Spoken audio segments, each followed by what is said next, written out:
ಕೊಡಗು ಜಿಲ್ಲೆಯಲ್ಲಿ ಧಾರಾಕಾರ ಮಳೆಯಾಗ್ತಿದ್ದು ಚಳಿಯ ಹೊಡೆತಕ್ಕೆ ಜನರು ಹೈರಾಣಾಗಿದ್ದಾರೆ. ಬಂಗಾಳಕೊಲ್ಲಿಯಲ್ಲಿ ವಾಯುಭಾರ ಕುಸಿತದಿಂದ ತಾಪಮಾನ 16 ಡಿಗ್ರಿ ಸೆಲ್ಸಿಯಸ್ಗೆ ಕುಸಿದಿದೆ.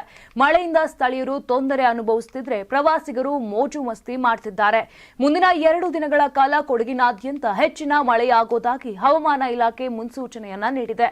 ಸಾಮಾನ್ಯವಾಗಿ ಆಗಸ್ಟ್ ತಿಂಗಳಲ್ಲಿ ಆಗೊಮ್ಮೆ ಈಗೊಮ್ಮೆಯಾದ್ರೂ ಬಿಸಿಲು ಕಾಣಿಸುತ್ತದೆ. ಆದರೆ ಈ ಬಾರಿ ಮೊದಲ ವಾರದಲ್ಲಿ ಮಳೆ ಕೊರತೆ ಕಂಡು ಬಂದಿದ್ರು 2ನೇ ವಾರದಿಂದ ಮಳೆರಾಯ ಆರ್ಭಟಿಸುತ್ತಿದ್ದಾನೆ. ಹಿಂದೆಂದೂ ಆಗಸ್ಟ್ನಲ್ಲಿ ಕಾಣದಂತಹ ತಣ್ಣನೆಯ ವಾತಾವರಣ ಕಂಡು ಬರ್ತಾ ಇದೆ. ಇನ್ನು ಬದಲಾದ ಹವಾಮಾನದಿಂದ ನೆಗಡಿ, ಜ್ವರ, ವೈರಾಣು ಜ್ವರ ಪ್ರಕರಣಗಳ ಸಂಖ್ಯೆ ಹೆಚ್ಚಾಗಿದೆ. ಮಕ್ಕಳು, ಹಿರಿಯರ ರಕ್ಷಣೆಯೇ ಸವಾಲಾಗಿದೆ. ಆಗಸ್ಟ್ 21ರ ಬಳಿಕ ಮಳೆ ಕಡಿಮೆಯಾಗಬಹುದು ಅಂತ ಭಾರತೀಯ ಹವಾಮಾನ ಇಲಾಖೆ ಮಾಹಿತಿಯನ್ನ ನೀಡಿದೆ.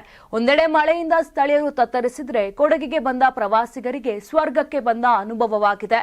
ಕಳೆದ 2 ದಿನಗಳಿಂದ ಜಿಲ್ಲೆಗೆ ಪ್ರವಾಸಿಗರ ದಂಡೆ ಹರಿದು ಬರ್ತಿದೆ. ಎಲ್ಲರೂ ಕೊಡಗಿನ ಕೂಲ್ ವಾತಾವರಣಕ್ಕೆ ಮಾರು ಹೋಗಿದ್ದಾರೆ.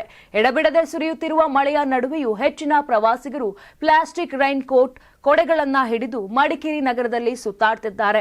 ರಾಜ ಸೀಟ್, ಅಬ್ಬಿ ಫಾಲ್ಸ್ ಮುಂತಾದ ಕಡೆ ಕಣ್ಣಾಯಿಸಿದಲ್ಲೆಲ್ಲ ಪ್ರವಾಸಿಗರೇ ಕಂಡು ಬರ್ತಿದ್ದಾರೆ. ಆಗೊಮ್ಮೆ ಈಗೊಮ್ಮೆ ದಟ್ಟವಾಗಿ ಕವಿಯುತ್ತಿರುವ ಮಂಜು, ಜೋರಾಗಿ ಸುರಿಯುತ್ತಿರುವ ಮಳೆ, ಎಸಿಯಲ್ಲಿಯೂ ಸಿಗದ ತಂಪಾದ ವಾತಾವರಣವು ಪ್ರವಾಸಿಗರ ಮನಸ್ಸು ಕದ್ದಿದೆ. ನಾನು 86 ಕೆಜಿ ಇದ್ದವಳು 71 ಕೆಜಿ ಬಂದಿದ್ದೀನಿ. ವಯಸ್ಸಾದ್ಮೇಲೆ ಸ್ಮಾರ್ಟ್ ಆಗಿ ಕಾಣ್ತೀರ ಅಂದ್ರೆ ಜಿನ್ನಿ. 126 ಕೆಜಿ ವೇಟ್ ಇದೆ. ನಾವು ಈಗ 114 ಕೆಜಿ ಲೆಕ್ಕ ಬಂದಿದ್ದೀವಿ. ಯಾವುದೇ ಸೈಡ್ ಎಫೆಕ್ಟ್ ಆಗಿಲ್ಲ. 84ರಿಂದ 50 ಕೆಜಿ ಬಂದೆ. ಆಮೇಲೆ ಸಣ್ಣಗೆ ಫಿಟ್ ಆಗಿದ್ದೀನಿ. ಅದಕ್ಕೆ ನಾನು ಯೂಸ್ ಮಾಡ್ತಾ ಇರೋದು ಜೀನಿ ಸ್ಲಿಮ್.